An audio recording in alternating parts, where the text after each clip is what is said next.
Le 22 mars prochain, cheminots et fonctionnaires descendent dans la rue pour manifester. Le 18 mars, le salon de l'auto de Genève ferme ses portes. L'occasion pour nous de revenir sur les véhicules électriques qui occupent de plus en plus le devant de la scène, à l'image de Porsche. Bien sûr, nous parlerons de télévision avec le retour de l'émission Au tableau sur C8 avec de nouvelles personnalités comme Xavier Niel. Et pour terminer cette émission, nous saluerons l'arrivée du printemps le 20 mars et qui dit printemps dit jardinage et évidemment nous vous donnerons quelques conseils. Alors tous ces sujets-là sont au cœur de l'actualité avec notre invité Anne Niva, écrivain, grand reporter spécialiste de la Russie et nos journalistes. Nous, on vous en parle dès maintenant. Bonjour à tous.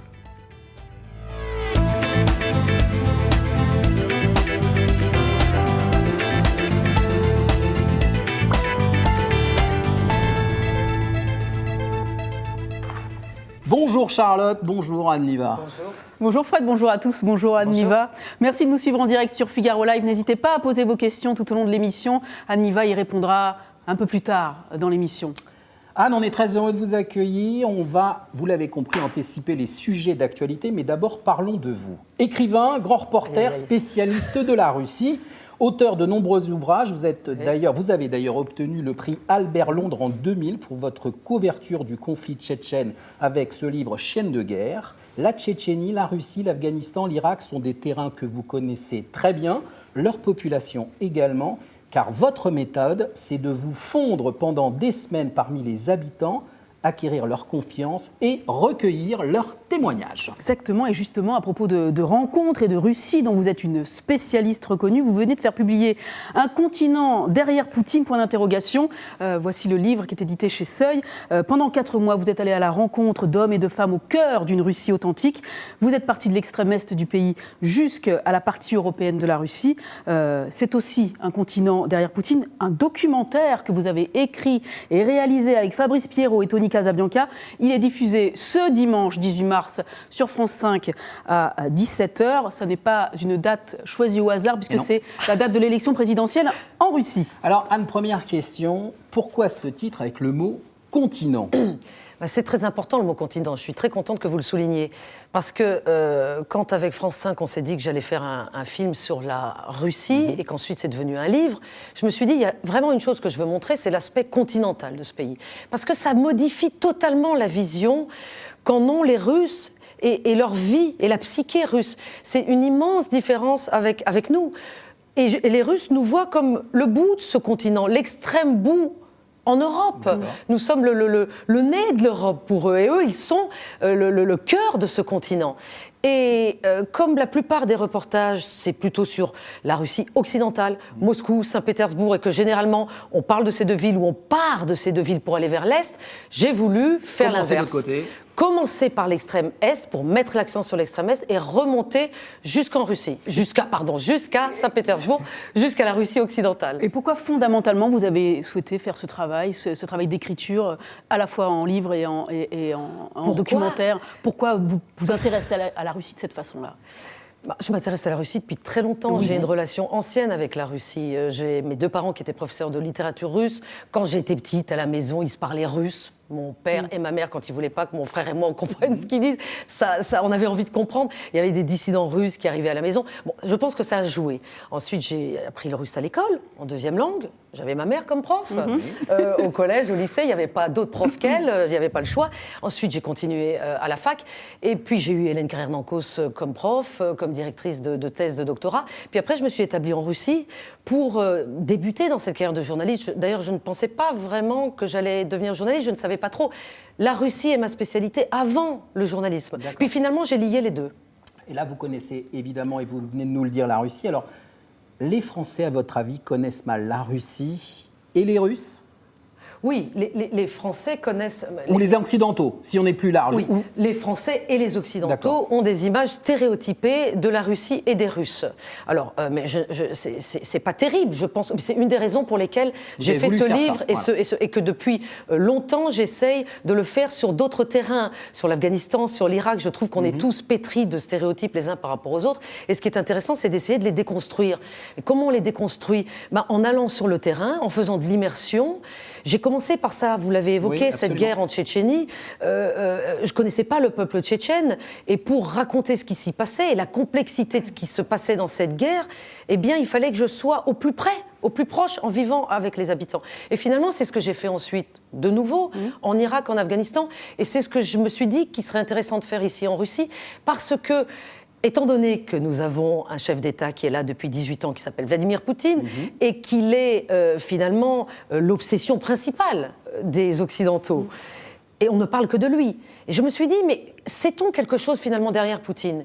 Eh bien, pas grand-chose. Donc je me suis dit, il faut chercher derrière Poutine à montrer autre chose de la Russie. Parce que les Russes sont en même temps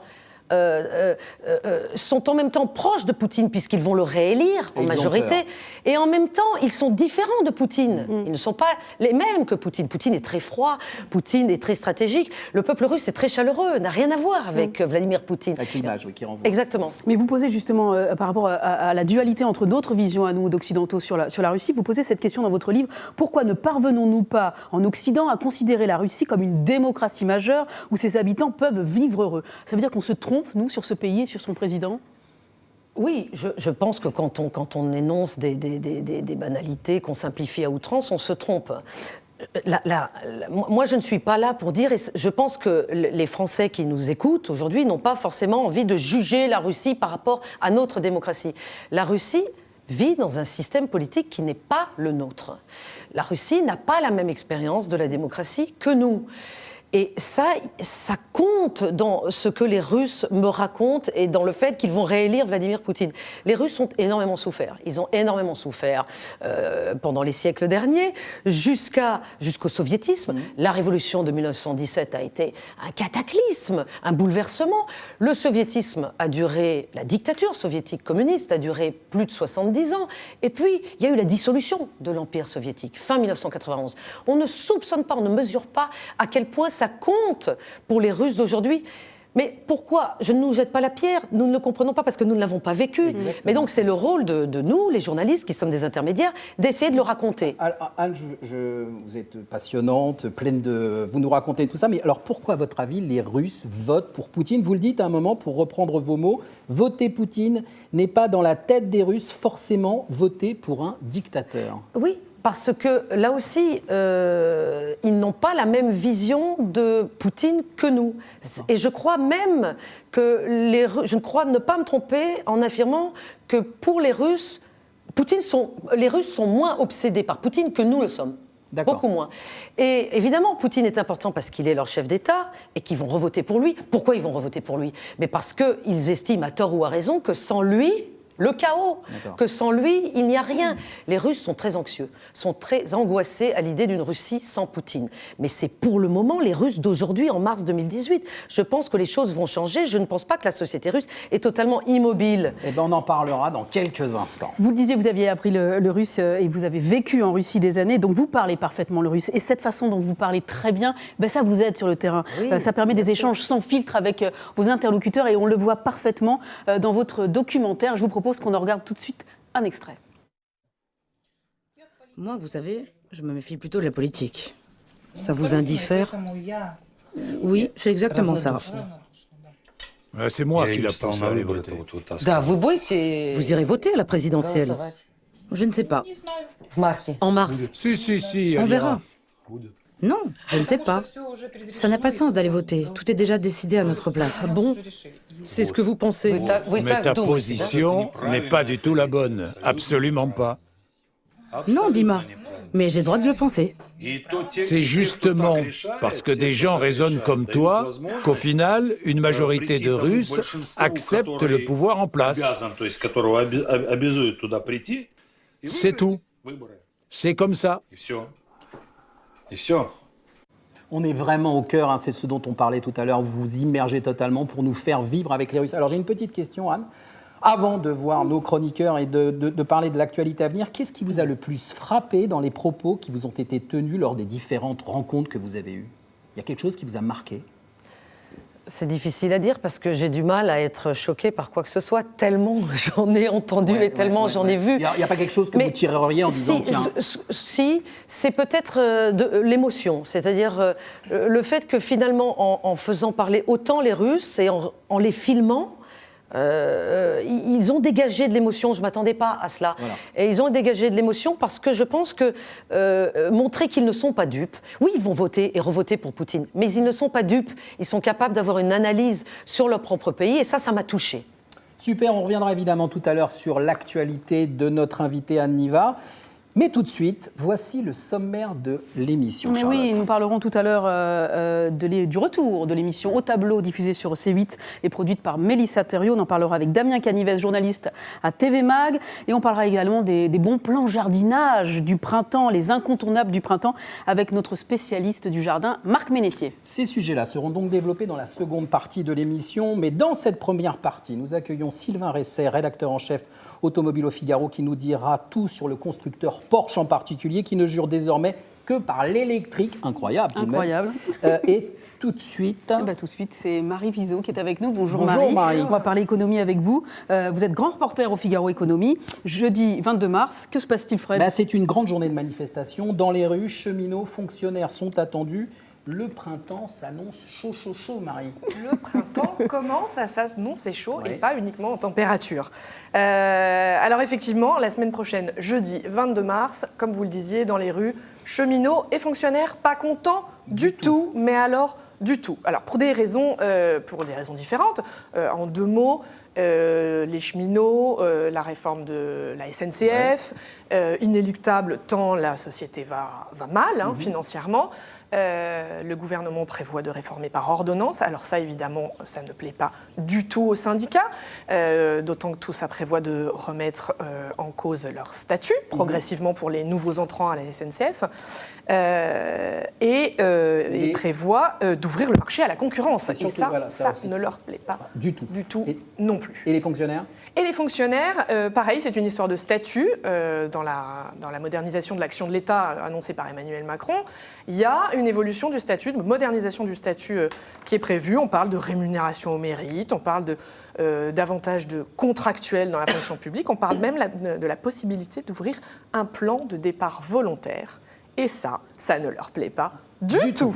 Alors, lors des dernières manifestations, par exemple, si on prend les ordonnances sur la loi travail, beaucoup de slogans ont fleuri, du style « rien n'est bon dans le Macron ». Une petite question, vous la spécialiste, y aura-t-il du monde dans les rues ce jeudi 22 mars ? Alors, il y aura du monde.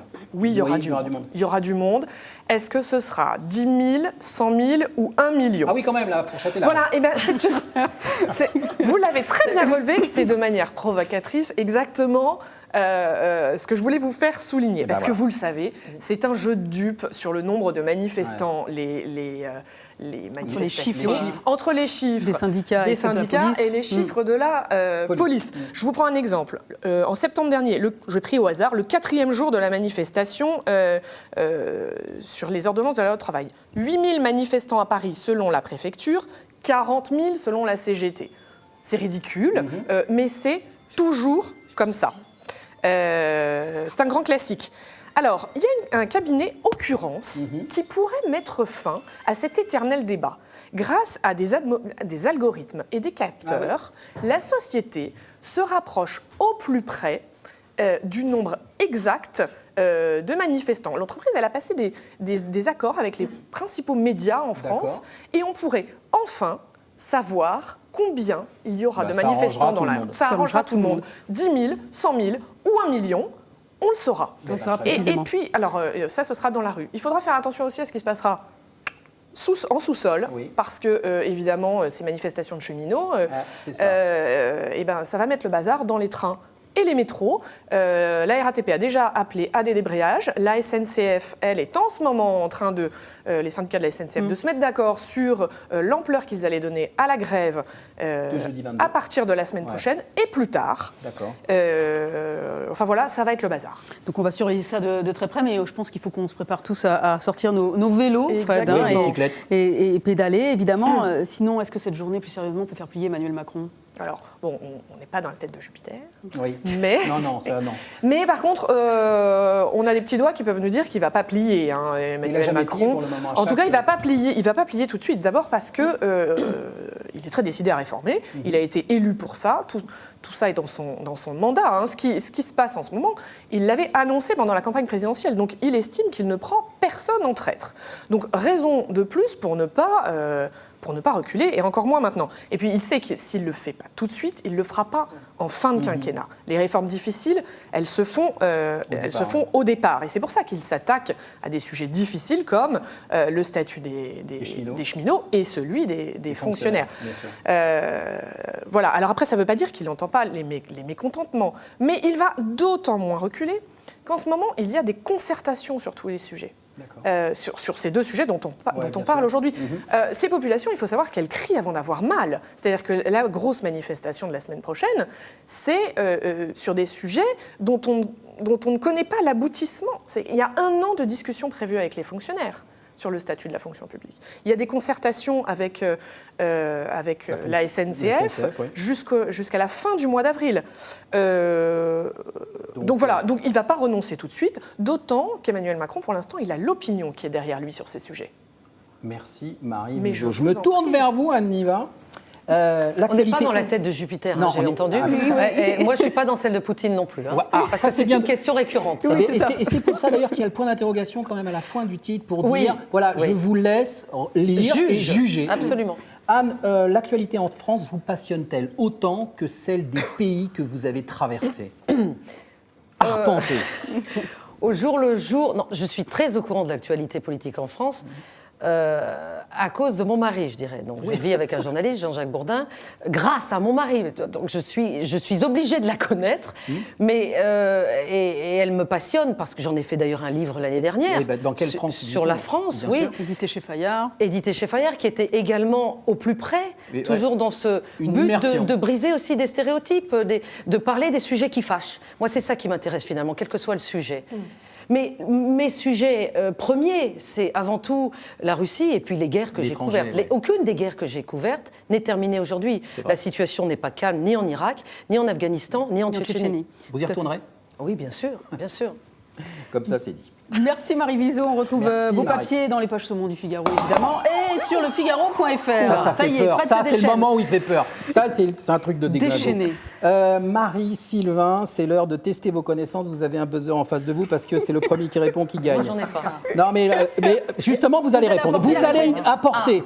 Le père d'Anne Niva est un des grands spécialistes mondiaux de A. Histoire américaine, B. Littérature russe, C. Économie internationale. Marie Viseau. Elle l'a dit tout à l'heure, on l'a écouté. Moi, je pensais qu'il avait fait la Lada Niva. Non, mais la Lada Niva, non, mais c'est vrai que quand j'habitais en Russie, j'avais une Niva comme voiture. Non. Je le faisais exprès, pour quand je me faisais contrôler par la police. Parce qu'évidemment, ça les faisait rire. Bon, non, mon père était professeur de littérature russe. Voilà, c'est ça. Son papa était professeur de littérature russe. Oui. Vous avez passé, vous le disiez, 10 années de votre vie en Russie entre 25 et 35 ans. Vous y étiez comme chez vous. C'était vraiment l'amour avec ce pays. Et puis vous êtes rentré en France. Vous l'avez quitté pour quelle raison? Le piège de Jupiter. Je l'ai quitté parce que j'avais rencontré l'homme qui est devenu mon mari. Voilà. Jean-Jacques Bourdin. Et on s'est rencontrés. C'est vrai que quand j'ai rencontré Jean-Jacques, ça correspondait à un moment où j'en avais déjà un peu ma dose de Russie. Heureusement que je ne l'ai pas rencontré au début, parce que je ne sais pas ce que j'aurais fait. Mais le fait que je l'ai rencontré après 10 ans de présence en Russie m'a aidé à rentrer. Mais c'est aussi parce que, comme vous le dites, votre vision de la Russie avait changé et la Russie profondément avait évolué. Elle ne vous plaisait plus. Non, je ne peux pas dire ça. La Russie, les Russes, ma vie quotidienne en Russie pouvait tout à fait m'agacer, les Russes, des situations m'horripilées, et puis d'autres où je me sentais bien. J'ai une datcha en Russie, donc dans un village que je montre dans le film, à 350 km de Moscou, où jusqu'à peu, il n'y avait pas d'eau courante. Bon, ça m'a permis d'observer la vie des Russes et puis de pouvoir ensuite la raconter. Donc, simplement, non, ma curiosité envers la Russie, elle n'est pas éteinte. Du tout. Mais envers aucun sujet. Je pense que c'est ça, être journaliste. Exactement. Nous sommes toujours en direct sur le Figaro Live. Posez vos questions à Anne Niva. Dans quelques instants, elle vous répondra face caméra. Fred, Oui, c'est moi. je sais que vous n'êtes pas très connaisseur en matière automobile, Non, on va ça pas dire- c'est ouais, on quelque va pas dire chose ça. qui... Niva. Mais Moi, quand je suis même. bon en Niva, Lada. voiture russe. Lada. Bon, bah, si je vous parle de Porsche quand même et que je vous dis que le constructeur... Ferdinand. Très bien. Ferdinand Porsche. Que le constructeur allemand va produire des moteurs électriques, ça vous interpelle quand même. Ça m'interpelle. Oui, mais les bras m'en tombent même. Eh ben, vous ne pourrez plus conduire du coup. Bonjour Sylvain Resser, merci d'être avec nous aujourd'hui. Vous êtes rédacteur en chef automobile au Figaro.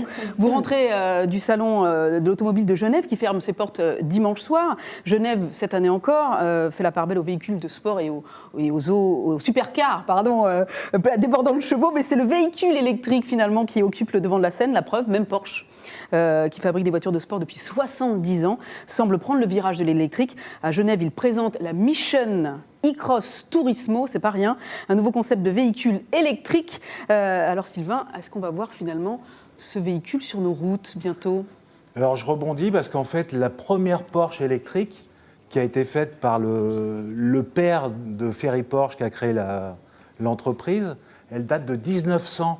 Ah oui. Il a fait une voiture électrique en 1900, donc la voiture électrique, on est en train Donc on n'a rien de la inventé, redécouvrir, on n'a rien C'est comme inventé. Nikola C'est- Tesla voilà, qui avait on a inventé rien le moteur inventé. électrique. Exactement. Ah oui. Bon, tout ça pour dire que la voiture dont vous parlez, qui est à Genève, qu'on peut voir jusqu'à dimanche, pour l'instant, c'est un prototype. Donc, c'est une voiture qui a pour mission, sans jeu de mots, de tester les réactions du public.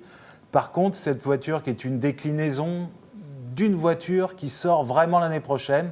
Donc, dès l'année prochaine, on aura une Porsche électrique sur les routes. Ah oui.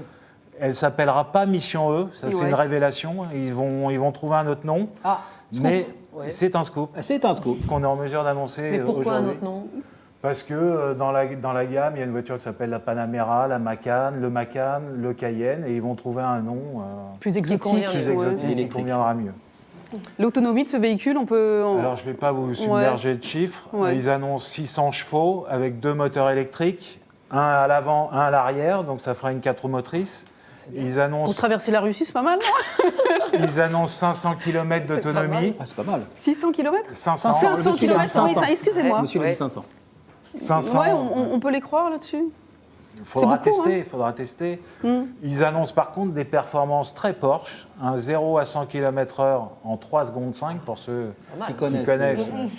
Et les 200 km/h atteints en moins de 12 secondes. C'est une sacrée performance parce qu'aujourd'hui, c'est les temps d'une 911. Ouais. Donc c'est Ouais, les temps en d'une voiture thermique, de tout à sport. fait.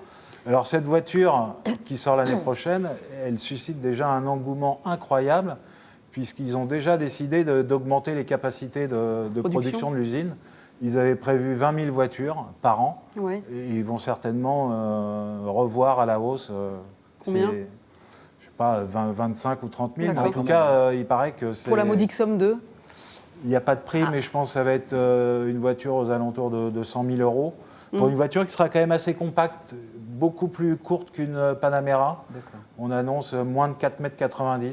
Une Panamera fait 5,10 m. Très bien. Est-ce que Porsche et électricité, c'est compatible? Vraiment, franchement.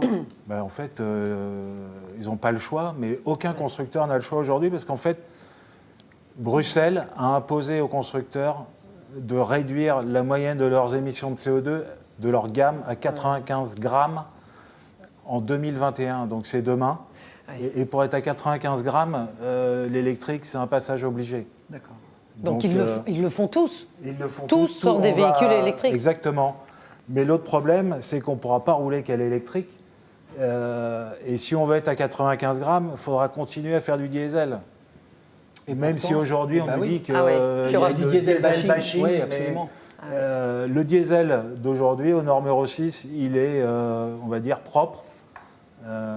Et ce qui pose problème, finalement, c'est les vieux diesels, qui sont aux normes Euro 3, Euro 4, Euro 5. Mais le diesel moderne, il est... Je reviens sur la Porsche électrique. Ce sera donc la première concurrente officielle de l'américaine, la Tesla.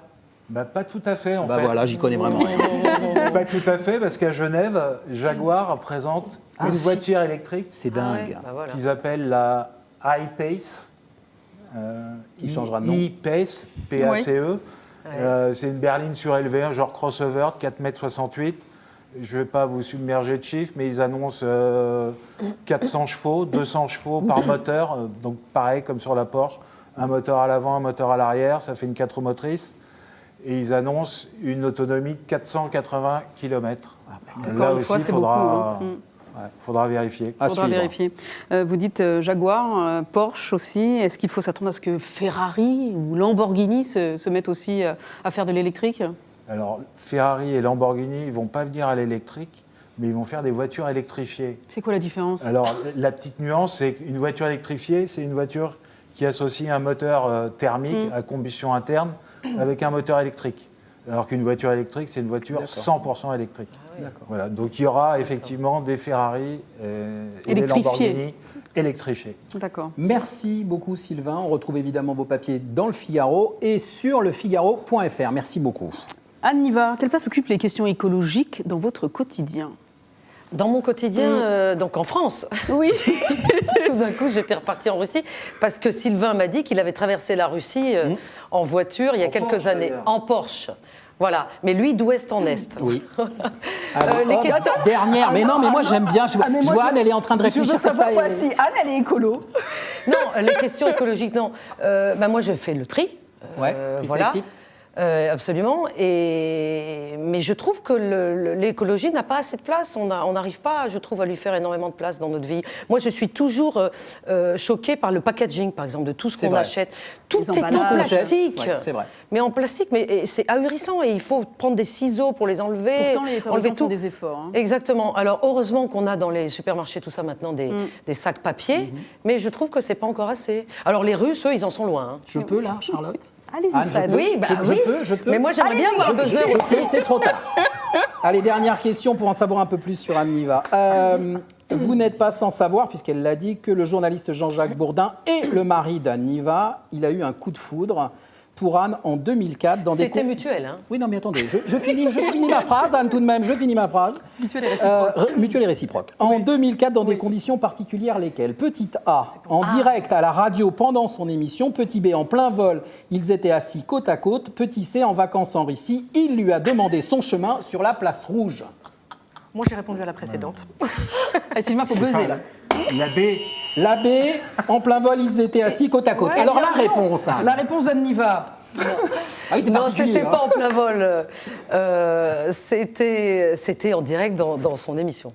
C'est-à-dire, j'étais invitée. Sur BFM RMC. TV n'existait pas encore, mais il y avait l'interview de 8h30 à 9h qui n'était pas encore une interview politique, donc j'ai eu la chance de pouvoir être invitée, parce que je venais de sortir un livre sur l'Irak et l'Afghanistan, et que mon attachée de presse a bien fait son travail, et sans elle, j'aurais jamais rencontré Jean-Jacques. Donc il m'a interviewée, et effectivement, on a eu un coup de foudre. Et donc, bingo, c'était Et lui l'heure raconte d'une dans une interview que ce sont ses assistantes qui ont beaucoup insisté pour vous Oui, recevoir. il n'avait pas tellement envie de me recevoir. Il se disait évidemment, c'est chiant, ces sujets, Afghanistan, Irak et tout. Bon, il a changé d'avis depuis. Et ben voilà. Revenons à votre actualité et votre documentaire Un continent derrière Poutine. Je vous propose qu'on en regarde un nouvel extrait. C'est vrai qu'en Russie, les mères porteuses sont autorisées. Oui. Et vous en avez dans la clinique? À quelle fréquence? Il y en a dans toutes les maternités. Mais moi, je vous dirai pas combien il y en a ici. C'est un secret. Un secret. Pourquoi? Parce que j'ai décidé. Donc la GPA est autorisée. Mais l'est-elle aussi pour les couples homosexuels? Mais nous n'avons pas ce genre de couple. Comment ça? Où avez-vous déjà vu un mariage homosexuel en Russie? Vous voulez dire qu'officiellement, les couples homosexuels n'existent pas en Russie? Non, il faut savoir de quoi on parle. On parle de pratique ou de théorie? Moi, ce qui m'intéresse, c'est de savoir concrètement. Et moi, concrètement, justement, ça ne m'intéresse pas. Ces gens-là, ok, ils se sont rendus compte qu'ils étaient différents, qu'ils étaient homosexuels. Eh bien, moi, je suis hétéro, c'est tout. J'ai une femme, j'ai des enfants, et je serais très malheureux si un jour mes fils décidaient qu'ils étaient des filles. Mais enfin, si vos fils étaient amoureux de garçons, ça voudrait pas dire qu'ils sont des filles. Eh bien, moi, ça, je ne comprends pas. Tolérance pour la GPA. Mes propos d'un autre âge sur l'homosexualité. Le docteur Yuri Berdakov représente bien les paradoxes de la Russie moderne. Très fort. Anne Niva, comme vous le dites, il y a une tolérance pour la GPA en Russie, mais on entend des propos d'un autre âge sur l'homosexualité. Pourquoi l'homosexualité reste un sujet autant tabou pour la plupart des Russes? C'est difficile à comprendre, mais il y a une homophobie réelle, encore très présente dans la société russe. Il vient de le montrer. À la fin de ce film, je termine à Saint-Pétersbourg avec un couple d'homosexuels qui raconte aussi comment ils vivent, c'est-à-dire plutôt pas mal, mais avec toujours à l'esprit la possibilité d'agression physique s'ils montrent qu'ils sont homosexuels. Alors, ça fait longtemps que je le sais, ça, que les Russes ont cette homophobie. J'ai rencontré cette homophobie aussi en Irak, en Afghanistan, dans d'autres sociétés que la nôtre en France. Mais je dirais qu'en France aussi, il y a encore des pointes très homophobes. Je veux dire, là, tout le monde n'est pas très à l'aise avec l'homosexualité. C'est un gros sujet de société. Moi, ce qui m'a perturbée dans ce qu'a dit ce docteur, qui est un docteur, comme vous l'avez vu, très moderne, qui dirige une clinique, qui a commencé comme brancardier et qui aujourd'hui est le directeur, c'est la façon dont il est très fermé. C'est-à-dire, il nie, en fait. Oui, il nie. Bon, la loi russe, qui date de 1993, est une loi en faveur des mères porteuses. Mais quand je lui pose la question des couples homosexuels, il dit, mais quel couple? Ces couples n'existent pas, donc il nie la réalité. Mais il me dit en russe, mais vous parlez de facto ou de jure? En théorie ou en pratique? Donc évidemment, moi je parle en pratique et lui, il parle en théorie. Et donc c'est une fausse réponse, il s'en sort comme ça. Mais ça montre ce qu'il pense profondément. Anne, c'est le moment pour vous de répondre aux questions des internautes. Alors, elles vont apparaître à l'écran, vous les lisez à haute voix et vous répondez à nos internautes. Trois premières questions. Première question. Alors, je lis cette question. D'où vient cette passion pour la politique étrangère, me demande Benjamin. Alors, je crois que je l'ai déjà répondu. C'est vrai que ça vient de mon milieu familial, je pense, de cette ouverture d'esprit que j'ai connue depuis que j'étais toute petite. Et puis du fait que j'aime bien m'intéresser à la vision de l'autre. Je pense que c'est, surtout en tant que journaliste, c'est-à-dire ne pas toujours apporter de l'eau dans le moulin de notre vision à nous, occidentaux, sur le reste du monde. Ce qui m'intéresse, c'est beaucoup d'inverser le regard, de raconter la leur sur eux-mêmes et la leur sur nous. J'avais écrit un livre qui s'appelle « Islamistes, comment ils nous voient ». C'était ça, inverser le regard. Deuxième question. Alors, comprenez-vous le boycott diplomatique et royal de la Coupe du Monde en Russie? C'est Patrick qui pose cette question. Alors, je le comprends, bien sûr, je comprends que Theresa May ait pu réagir de cette façon-là. Je sais que ça choque beaucoup les Russes, bien sûr, parce que là, on est face à deux visions du monde totalement différentes. Vous savez, ces histoires d'empoisonnement, on met toujours beaucoup de temps avant de connaître la vérité. C'est vrai. Il y a eu un précédent en Grande-Bretagne avec Litvinenko en 2006. Les Britanniques ont mis 10 ans, ils ont attendu 2016 avant de reconnaître les choses officiellement, parce qu'ils avaient du mal à enquêter, à vouloir enquêter. Or, je constate que cette fois-ci, ça va très vite. Donc ils ont d'une certaine façon tiré les leçons. Bon, on a deux visions du monde. Je ne sais pas qui a tort, qui a raison. Il est clair qu'il y a deux personnes qui sont pratiquement en train de mourir. Et que ce sont des anciens espions. Donc il y a quelque chose qui s'est passé. Troisième question. Troisième et dernière question. Troisième question.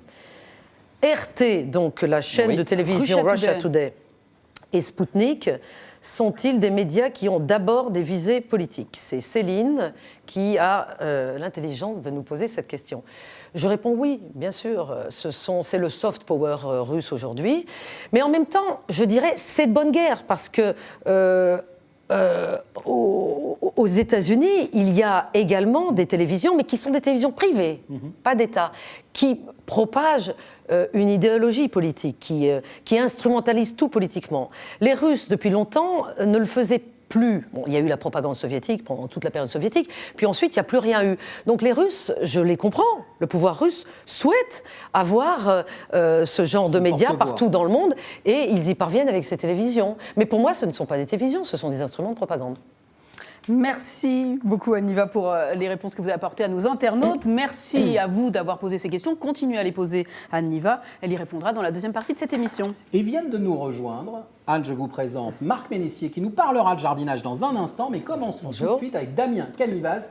Trop aimable. Trop aimable, pour parler de télévision. Et tout à fait. Bonjour Damien, bonjour, merci d'être ici. C'est votre première fois avec grand plaisir. On vous en parle dès maintenant. On est ravis de vous recevoir. Vous allez nous parler d'un programme télédiffusé sur C8 où des enfants posent des questions interrogent des politiques. C'est surprenant, ça, non? Oui, en fait, c'est toute l'originalité de cette émission produite par Mélissa Torio, où effectivement, des enfants âgés de 8 à 12 ans interrogent des personnalités issues d'horizons divers et variés. Alors, le magazine s'appelle Au Tableau. Il revient le dimanche 1er avril sur C8. C'est à 21h que ça se passe. Poisson d'avril. Ah non, c'est pas un poisson d'avril. Et d'ailleurs, avec les invités très prestigieux, vous allez vous rendre compte que c'est très sérieux parce que certains sont très ancrés dans l'actualité. C'est le cas notamment de la très médiatique secrétaire d'État chargée de l'égalité entre les femmes et les hommes, Marlène Schiappa. Voilà, exactement. On retrouvera également l'ancienne ministre de la Justice, Christiane Taubira, le multimédaillé Teddy Riner, qui fait du judo, et puis également, et ça c'est très surprenant, le patron de Free, Xavier Niel. Justement, Xavier Niel, c'est quand même un très très joli coup parce qu'il ne prend pas très souvent la parole. Voilà, c'est exactement ça, c'est-à-dire que sa prise de parole est très attendue sur ce coup-ci, car hasard du calendrier, en fait, depuis 2 semaines, Free est l'un des acteurs du conflit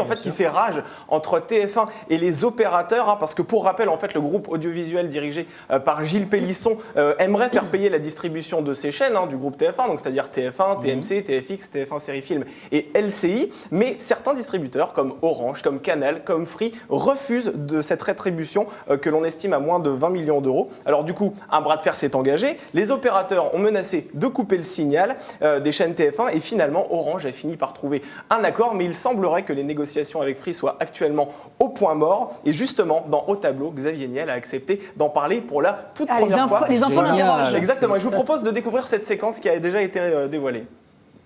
Vous allez couper TF1 ? On est très dans l'instantané. Le problème de TF1, on le prend, c'est qu'aujourd'hui, pour vous, c'est une chaîne gratuite ou c'est une chaîne payante TF1 ? Un peu les deux. Pourquoi un peu les deux ? Qu'est-ce que vous trouvez de payant chez TF1 ? En fait, à la base, c'était pas payant, mais aujourd'hui, ils demandent des sous pour pouvoir diffuser cette Mais vous êtes prêt à payer pour regarder TF1 ? Non. Vous avez la réponse à votre question ? Non. Voilà, ce sera sans doute l'un des échanges les plus attendus de cette émission. Mais on imagine aussi que Christiane Taubira fera quelques révélations parce qu'elle sera interrogée par les enfants de savoir si, oui ou non, elle a l'intention de repartir en politique. Damien, je vous interromps une seconde, Anne, je me tourne vers vous. Je trouve ça une très bonne idée. D'abord, je suis sûre que si Xavier Niel a accepté de répondre, c'est parce que c'est des enfants qui lui posent des questions. C'est très didactique. Et moi, je vais beaucoup parler aux enfants, parce que j'ai eu des demandes d'institutrices, de classes élémentaires, etc. Et je trouve que les questions des enfants sont extraordinaires. Elles sont sans filtre, elles sont vives. Et moi, je leur parle de la guerre. Souvent, ils me posent des questions sur la guerre, sur le terrain. Et j'ai toujours beaucoup de plaisir à le faire. Donc, je trouve que c'est une formidable idée d'émission. Ça, c'est dit. En parlant d'invité de marque, Damien Canivez, j'ai entendu parler de Brigitte Macron. Ça en est où, ça ? Mais vous m'avez rien dit, Charlotte. En fait, elle vous a rien dit sans doute parce que ça n'avance pas vraiment cette histoire. Alors. En fait, selon nos informations, Mélissa Torio, qui est la productrice de l'émission, elle aurait adoré la recevoir pour ce numéro du 1er avril prochain. Seulement pour des raisons d'agenda, la première dame de France a dû décliner l'invitation. Voilà, elle le fera parce que ce qu'on sait, en fait, c'est que les équipes du magazine s'activent beaucoup en coulisses avec celle de Brigitte Macron pour tenter de trouver une date, mais vous savez, c'est assez compliqué de trouver en fait cette date parce qu'en fait, il faut trouver une salle de classe où les enfants se trouvent qui soit disponible. Comme le tournage se déroule sur 2 jours, en l'occurrence pour le numéro dont on parle actuellement, ça a été tourné samedi et dimanche dernier. Ça veut dire que chaque invité doit être disponible sur un week-end. Et puis en plus, il faut aussi que les équipes de tournage soient disponibles. Donc vous voyez, c'est un alignement. Voilà, c'est un alignement de planètes assez complexe. C'est un casse-tête qu'il faut résoudre donc pour concrétiser la venue de Brigitte Macron. Je vous demande de sortir votre petite boule de cristal. Le dernier numéro et la calculette. Le dernier numéro diffusé le 7 février dernier a fédéré 564 000 téléspectateurs, soit 2,7% de part d'audience. C'est les chiffres que la régie nous a donnés. Est-ce que la chaîne peut espérer enregistrer de meilleures audiences avec ses invités ? Alors, très honnêtement, si je sors ma boule de cristal, ça va être assez compliqué. Et ce, pour une raison simple, en fait, c'est que C8 va devoir affronter une concurrence extrêmement redoutable en ce dimanche 1er avril, tout simplement parce que TF1 va miser sur l'épreuve 2, et on a pu constater sur cette chaîne que les comédies très populaires peuvent faire des ravages d'audience. On l'a vu notamment avec Les Tuches, début février, c'était plus de 7 millions de téléspectateurs, c'est un score colossal. France 2, quant à elle, rediffuse le cultissime film Papy fait de la résistance, le film de Jean-Marie Poiret. Donc malheureusement, franchement, pour C8, C8 risque de ramasser les miettes. Et pour rappel, il y a presque un an, donc jour pour jour, au moment du lancement du magazine, l'émission avait rassemblé 1,3 million de téléspectateurs. Vous vous rendez compte, c'est autre chose chose que les 564 000 téléspectateurs dont vous venez de parler, et ce, au moment en fait, où la campagne présidentielle battait son plein, puisque les invités étaient des candidats qui étaient inscrits dans la course à l'Élysée. Et on peut aussi expliquer ce bon score par le fait aussi qu'il y avait une euphorie qui était suscitée par le concept de l'émission, mais ça, c'était déjà une autre époque. Merci beaucoup Damien Canivez pour toutes ces précisions. Bravo. On retrouve vos papiers sur tvmag.lefigaro.fr, vos interviews également, vos interviews vidéo dans le Buzz TV, en alternance avec Nicolas Voller et Philippe Larocque sur Figaro Live. Merci beaucoup Damien. Anne, je me retourne vers vous parce que la télévision, vous connaissez bien évidemment. Vous avez été chroniqueuse sur Canal+ en 2014. Ouais. Une expérience dans le Grand Journal. Avec Antoine Decaux à l'époque, oui. Oui, c'était Antoine Decaux qui présentait. Et c'est là où j'ai fait la connaissance de Fabrice Pierrot, qui était le rédacteur en chef du Grand Journal et qui est devenu mon co-auteur, mon co-réalisateur pour le film. Sur le documentaire. Et donc ça mène à des très belles rencontres. Voilà, vous en gardez un bon souvenir. C'est compliqué la télé. C'est quelque chose que vous réitéreriez si... Moi, si j'aime on vous bien propose... aller à la télé de façon irrégulière. C'est-à-dire de ne pas être rattaché à une émission en particulier ou être justement chroniqueuse. J'ai été chroniqueuse, mais pas longtemps. Parce qu'à chaque fois, je me dis, si je le suis trop longtemps, trop régulièrement, je ne pourrais pas faire ce que j'aime le plus, c'est-à-dire aller sur le terrain. Mais en même temps, la télé est importante parce qu'elle est puissante, bien sûr. Et voilà, hop. Ah, mais ça fait peur. Mais non, toi, il ne faut pas. S'il vous plaît, c'est après. C'est après. Chacun son moteur. Marc, Damien, concentrez-vous, on teste. Alors, Jean-Jacques Bourdin a dit un jour en interview qu'il rêve de produire un Niva dans une émission pour la télévision. À quoi ressemblerait le format de l'émission ? Il a dit ça. On peut vous donner exactement. À quoi ressemblerait, à votre avis, le format de cette émission ? A, un magazine d'infos axé sur l'international. B, un JT. Ou C, une émission de sport. Main sur les buzzers. Je dirais une émission de sport parce que pour moi, c'est le plus improbable. Eh bien non. Anne, Jean-Jacques Bourdin a dit... Eh bien oui, mais non, mais il l'a dit. Il a avoué qu'il aimerait vraiment produire une émission avec vous, un magazine d'infos axé sur l'international. Oui, ça semble plus logique, oui. Mais c'est ce qu'il a dit. Et ben voilà, vous auriez été surpris s'il avait dit une émission de sport, même si vous êtes sportive. Allez, on continue. On va voir. Alors, Anne, on disait, l'élection présidentielle a lieu en Russie ce dimanche 18 mars. Peu de surprise a priori sur une nouvelle victoire de Vladimir Poutine. Vous dites dans votre documentaire que c'est un non-événement pour la plupart des Russes que vous avez rencontrés. Que va-t-il se passer après Poutine ? Ça, c'est la grande question. Mais après Poutine, on n'y est pas tout de suite. 6 ans. 2024, voilà, exactement. Donc il peut se passer beaucoup de choses en 6 ans. D'abord, les certitudes, c'est que Poutine va être réélu ce dimanche, ça, sans aucun doute, et au premier tour, ce qui n'est pas habituel du tout chez nous. Deuxièmement, Poutine ne va pas changer, il va continuer à faire du Poutine. C'est-à-dire que ça nous plaise ou non en Occident, à être patriote, nationaliste, à vouloir s'imposer sur la scène internationale. Ce qu'il fait aux yeux des Russes, très bien, jusqu'à présent. Maintenant, d'aucuns disent, et c'est vrai qu'il devrait le faire, essayer de faire avancer les choses sur la scène domestique, au niveau social, au niveau économique. Il y a énormément de choses en chantier en Russie qui n'avancent pas vraiment. Mais les Russes sont moins choqués que nous sur ce que fait Poutine ou ce qu'il ne fait pas. D'accord. Voilà. Ça, c'est quand même aussi la grande différence. C'est pour ça qu'ils estiment que Poutine n'est pas, à leurs yeux, un dictateur. Parce que Poutine a aidé, ça avait été commencé avec Boris Yeltsin, à redorer le blason de la Russie, à remettre la Russie, faire en sorte qu'elle redevienne une grande puissance. Mais tout à l'heure, Frédéric nous disait que les Russes ont peur de l'après-Poutine. Est-ce que c'est le cas, vraiment ? Oui, les Russes sont anxieux, les Russes ont peur, mais parce que pour le moment, il n'y a pas d'après-Poutine perceptible, ni concevable. Et Poutine lui-même le sait. Donc, moi, je pense personnellement qu'il va occuper une partie de ce dernier mandat pour essayer de se trouver un successeur. Ah, justement. Oui. Je rebondis. Si vous avez une info. Non, mais non, pas ça. On dit que justement, il est possible que Poutine ne termine pas son mandat. Oui, on le dit. C'est justement parce qu'il fait une prospective en disant je trouve mon successeur. Non, il ne le dit pas. Non, mais il imagine. On n'est pas dans la tête de Jupiter, on n'est pas celle de Poutine non plus. Non plus. C'est ce que les observateurs disent. Bon, il y a plusieurs scénarios. Soit il fait son nouveau mandat jusqu'en 2024, il y parvient et il trouve un successeur et il le présente à la fin, comme Boris Yeltsin avait fait avec lui-même. En 1999, il avait étonné tout le monde. Souvenez-vous que personne ne connaissait le nom de Vladimir Poutine. Tout à fait. Bon, soit il ne parvient pas à terminer son mandat, et là il y a deux cas de figure, soit parce qu'on lit des événements l'y oblige, soit parce que lui-même aura considéré que 6 ans c'est trop long et que justement c'est le moment, quand il est plutôt en haut qu'en bas, de se trouver un successeur et de partir à la tête haute. Mais on n'y est pas encore. C'est très très loin. Dans et votre pour le ouvrage, moment, vous parlez quand même d'une forme de lassitude psychologique de Vladimir Poutine. Il est dans la position de celui qui a tout vu, tout vécu, tout mis en œuvre. Oui, absolument. Ça peut participer aussi à son départ prématuré, on va dire. Mais ce qui est intéressant, c'est quand même l'opposition qu'il a totalement détruite. Il a annihilé toute opposition. Il l'a fait sciemment, Vladimir Poutine, pendant ses 18 années au pouvoir. Et en même temps, il a d'une certaine façon adoubé une jeune femme qui s'appelle Ksenia Sobchak, qui est candidate aujourd'hui à la présidentielle, qui a 36 ans. De Saint-Pétersbourg. Elle est de Saint-Pétersbourg. Elle est la fille d'un homme qui est mort quand elle avait 18 ans, qui était le maire de Saint-Pétersbourg et qui était surtout le mentor de Vladimir Poutine. Donc ça, c'est très intéressant. Cet homme, Anatoly Sobchak, le maire de Saint-Pétersbourg, était très libéral, beaucoup plus libéral que Poutine.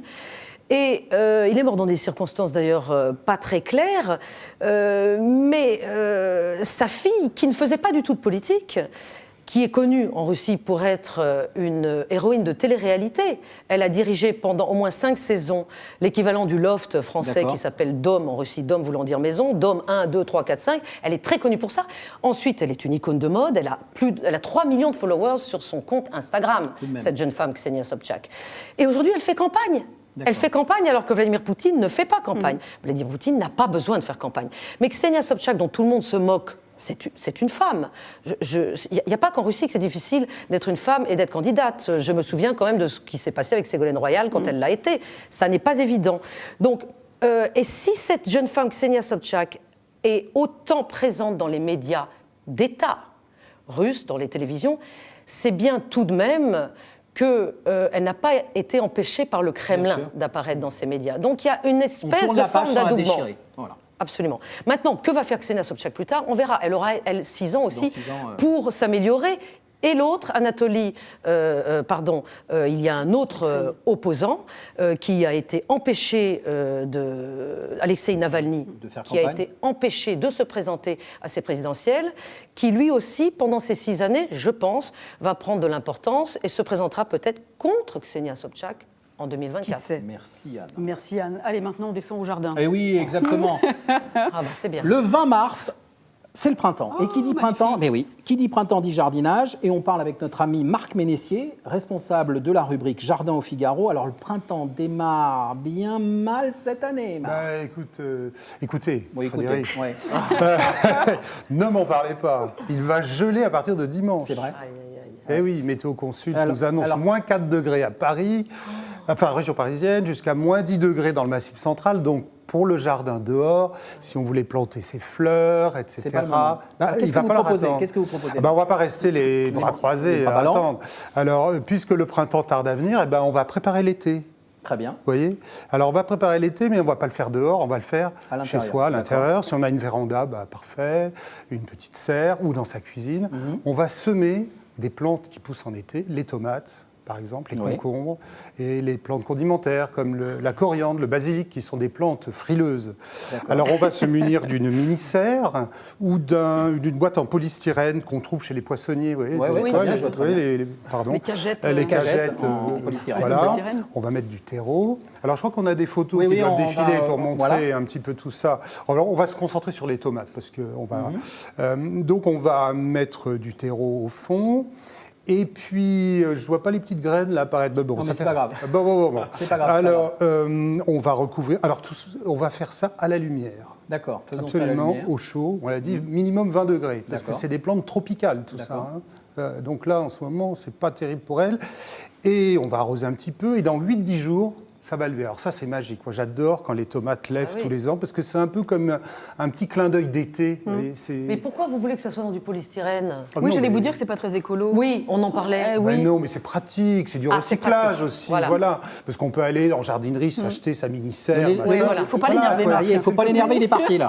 C'est le côté... Allez-y, Marc, on continue. Voilà, une deuxième vie pour ces... D'accord. Voilà. Alors, dans 8-10 jours, ça va lever. On va attendre jusqu'à la mi-avril. Et nos petites plantules de tomates, on va prendre les plus belles.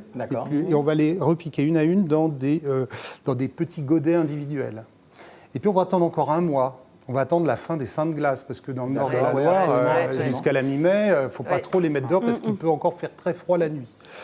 Et puis ensuite, eh bien, écoutez, on n'aura plus qu'à les mettre donc à leur emplacement définitif, soit dans le potager, mais si on n'a pas de potager, on peut le faire aussi sur son balcon. Voilà, les tomates, ça pousse très bien sur les balcons. Il faut des pots suffisamment grands, des pots d'au moins 50 cm de hauteur pour que les racines puissent bien... si on veut avoir des belles tomates, il faut leur donner à manger. Bon, Marc, il ne va pas faire froid, un froid de gueux comme ça pendant des semaines. Qu'est-ce qu'on prévoit pour le dégel? Alors pour le dégel, il faut s'occuper de sa pelouse. C'est-à-dire que si on a... Alors la majorité des gens qui ont un jardin ont une pelouse. Bon, si on veut qu'elle soit belle, il faut s'en occuper. Il va falloir la scarifier. Scari quoi? Scarifier. Alors on va utiliser un scarificateur. Gratter. Voilà, c'est ça. C'est un appareil qui est muni de lames très fines, qui va gratter le sol et qui en même temps va peigner la pelouse, un peu comme le matin quand vous vous coiffez, vous enlevez tout un... Voilà. Dans la pelouse, il y a plein de cochonneries aussi. Vous vous coiffez avec un scarificateur. Alors on y va. Alors, et ça va lui faire du bien. Mais oui, elle va mieux respirer parce qu'on va lui enlever tous les vieux débris de paille, tout ce qui gêne. La mousse aussi, parce que... Oui, ça étouffe la mousse. Ça étouffe. C'est pas bon tout ça. Donc on l'enlève. Et puis on va aussi enlever s'il y a trop de trèfle. Alors le trèfle, c'est très joli, mais des fois il y en a trop. Et ça a tendance à étouffer le gazon. Alors il faut qu'il y en ait un peu, mais pas trop. Alors ça va en enlever un petit peu. Donc le scarificateur, alors on peut le faire à la main, mais c'est physique. Alors si on est paresseux, ou si on a une grande surface de pelouse, on peut utiliser un scarificateur mécanique, un peu comme une tondeuse. Alors on peut le louer parce qu'on s'en sert un jour par an, l'acheter à l'année. C'est un peu compliqué. Donc la pelouse, alors très important, si on veut avoir une belle pelouse, la hauteur. Mais oui, parce qu'on a tendance à tondre trop ras. Mais moi-même, je faisais ça à une époque. On n'est pas sur un green. Oui, mais comme ça. Mais non, si on se dit comme ça va durer plus longtemps parce que c'est un peu pénible de passer la tondeuse. Le problème, c'est une erreur parce que vous allez fragiliser l'herbe et à côté de ça, il y a tout un tas de choses qui vont pousser, le trèfle, le pissenlit, vous allez la fatiguer. Donc, il y a une règle. Il faut prendre la hauteur de votre pelouse et il faut enlever à chaque fois un tiers de la hauteur. Voilà. Et là, on a quelque chose de bien. Et si j'ai juste un balcon? Alors, il y a une solution. Il y a maintenant des gazons synthétiques. Alors, c'est vrai. C'est pas très écolo. Anne va nous dire, c'est pas très écolo. Mais c'est vachement bien. C'est très bien. Parce que vous n'avez pas planté une pelouse sur un balcon. Je pense que les copropriétaires ne sont pas très contents. Voilà. Et surtout, vous avez aujourd'hui des gazons synthétiques. Moi, je ne vois pas la différence. C'est très bien fait. C'est très beau. Et c'est sympa. Vous avez des enfants. C'est un petit coin, une petite touche de verdure. Et puis, gros avantage, il n'y a pas à la tondre. Oui, c'est vrai. C'est sûr. Bon. Et parlez-nous des fleurs pour terminer. Alors, ça manque, on n'a pas parlé de fleurs. Mais oui, alors Mars, évidemment, il y a des fleurs. Les mimosas. Non, mais ça, alors, les mimosas, c'est passé. Si, c'est des fleurs, mais c'est passé, c'est février. Voilà, c'est tout. Alors, en mars, qu'est-ce qu'on voit? On voit, alors je ne sais pas si on va avoir des photos. Bon, tant pis, on oublie les photos. Mais arrêtez cette obsession avec ces Mais non, mais moi, je voulais montrer des belles photos. Nous avons un petit souci technique, simplement, mais c'est pas grave, Marc. C'est pas grave. On boit vos paroles. Voilà. Alors, il y a les narcisses, évidemment. Les narcisses. Les narcisses. C'est beau. C'est violet, non? Alors c'est pour ça que ça aurait été bien d'avoir des photos. Voilà. Dans le narcisse, c'est blanc, jaune ou orange. Voilà. Il y a les gens bien en Russie, mais alors en fleurs, côté fleurs, c'est moyen. Peut-être que les narcisses sont violets en Russie. Chacun sa spécialité. Moi, je ne serais pas capable de parler aussi bien de la Russie que Anne. Voilà. Chacun sa spécialité, c'est vrai. Alors, il y a aussi les jonquilles. Alors, les jonquilles, ça, c'est jaune. C'est jaune. Alors, les jonquilles, on confond avec les narcisses. Mais moi, souvent, je confonds. Oh là là. Ben oui, mais la jonquille, c'est un narcisse, en fait. C'est un narcisse. La vraie jonquille, c'est une plante qui pousse, qui est originaire du centre de l'Espagne et du Portugal, qui est assez frileuse, qu'on va planter uniquement dans le sud de la France. Ça s'appelle Narcilla jonquilla. Pour les botanistes, c'est la vraie jonquille. Mais d'ailleurs, elle est bicolore, le cœur est orange. Ah non, elle est jaune. Je précise en régie qu'on finit dans 4 heures maintenant. Elle est jaune, elle aussi. On va parler de la couleur des fleurs. Nous avons également les muscaries. Alors, c'est pareil. Bon, je passe. Nous avons les cils, qui sont des très belles plantes aussi, qu'on peut faire pousser sur des rocailles. Nous avons, alors, très connu, les jacinthes. Pas besoin de photos. Ça, c'est violet. Alors, c'est violet, blanc, rose, il y en a un mauve. Il y en a un peu, pas toutes les couleurs. Je n'ai pas vu de jacinthe rouge encore, ni jaune. Début. Mais il y en a peut-être en Russie. Non. Je ne sais pas. Il faudra aller voir. Et puis, à la fin du mois, Mais bon, là, vu le froid qu'il fait, plutôt on va dire en avril, les tulipes. Ah, Toutes ces plantes, les tulipes. ça s'appelle les bulbes de printemps. Ah, c'est génial. Alors c'est très beau. Alors le problème des bulbes de printemps, c'est qu'il faut les planter à l'automne.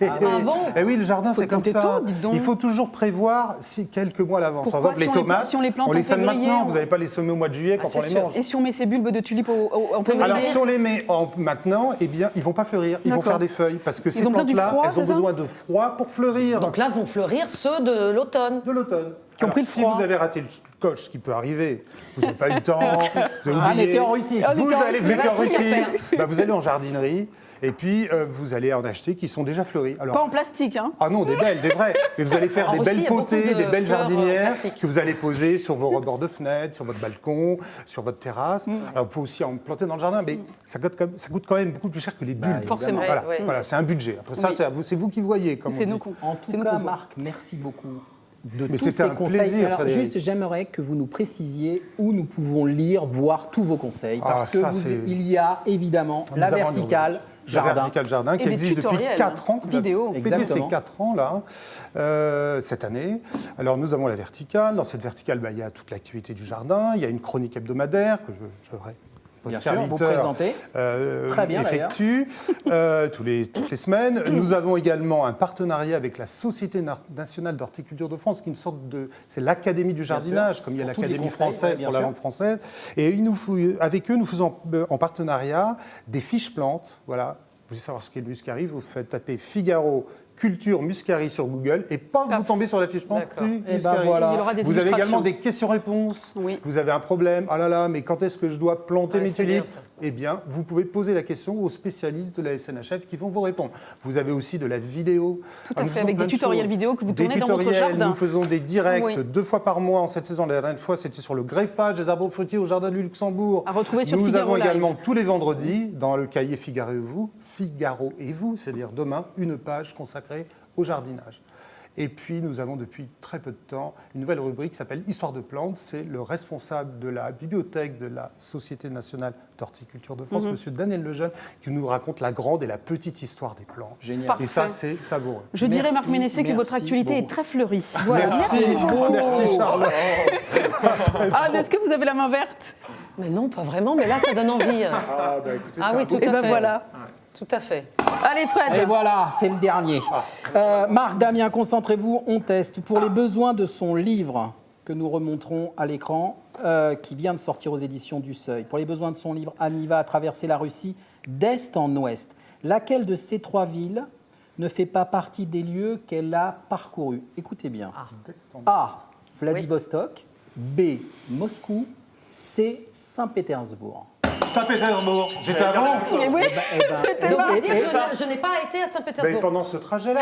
Ouais. Non, non. Alors moi, je voulais dire eh ben, Vladivostok. eh ben, c'est faux. Eh ben, c'est faux les deux. C'était Moscou. Eh bien, faudra acheter le livre et le lire. Et pourquoi? Alors, expliquez-nous. C'est parce que justement, vous voyez, tout le monde Ben pense voilà. qu'on ne peut pas ne pas aller à Moscou. Exactement. Eh bien, si, Voilà. vous Eh êtes- ben, je ne suis pas allée. Ça peut Je comme l'ai fait Paris, exprès. Alors, pour quelle raison? J'ai commencé par Vladivostok et j'ai terminé par Saint-Pétersbourg. Vous l'expliquez dans votre livre, dans votre documentaire. Est-ce que vous nous en dites quand même En 2 mots, pourquoi? En 2 petits mots. En 2 mots, pourquoi? Parce que je voulais montrer cet aspect continental de la Russie et que